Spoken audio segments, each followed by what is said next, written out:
Speaker. I call Jacinda Ardern. Thank you, Mr. Speaker. I, like my colleague Phil Goff, will take a reasonably short call on this. Well, in Phil's scale, it was quite short.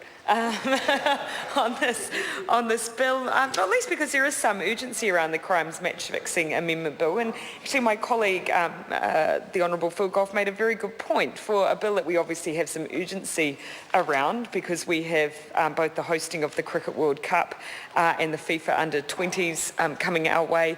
That we've known that for quite some time, and yet we now suddenly have this urgency around this bill, and it is a shame that it didn't come perhaps somewhat earlier, so we could have put a little bit more thought into some elements of the bill. The point was well made, I think, by Mr. Goff. To what extent were these provisions reasonably narrow and confined in terms of targeting significant match fixing rather than a wider set of match fixing provisions? To what extent was that out of convenience because of lack of time rather than because it was the best way to construct the piece of legislation?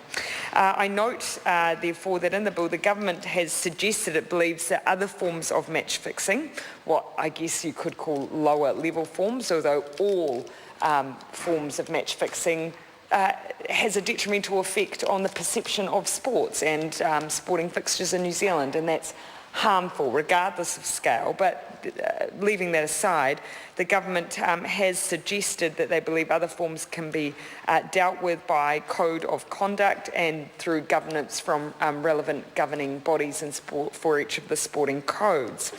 I just want to point out, though, that I think it's important that whenever we delegate responsibility in that manner, that oversight is important. And there has been some discussion as to whether or not that oversight could be carried out by DIA, Sports New Zealand, Ministry of Justice, the Organised and Financial Crime Agency, and the Serious Fraud Office. All of those bodies have some role in this bill in terms of collaborating. I think collaboration is fantastic, but at the end of the day, you still need a lead agency, you still need accountability.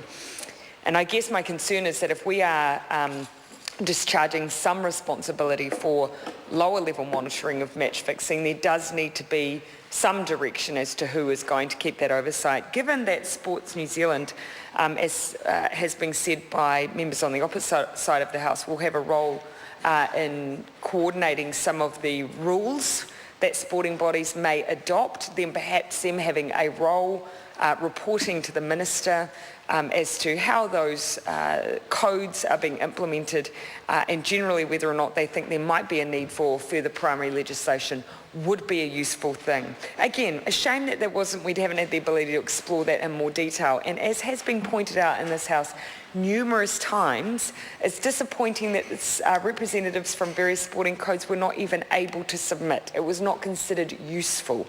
I think that's disappointing and may yet lead to us being back in this House debating this once again. My final point that I want to make, Mr. Speaker, is that vigilance in these areas is so important. We pride ourselves on being corruption-free, of being transparent, of being an open democracy. Little elements of legislation like this contribute to New Zealand's previously glowing perception in this area, but we cannot be complacent about that. We've seen what's happened in recent times specifically relating to sports and how that can make a code unravel. We've also seen what damage can be done in political fields, in the judiciary, if people do not have faith in those who hold high office in the way that they conduct themselves. So even in this area, I would say vigilance is important and we cannot afford to be complacent. I think this is a good step. It may not be the only step, but for now, Labor supports this bill and we commend it to the House.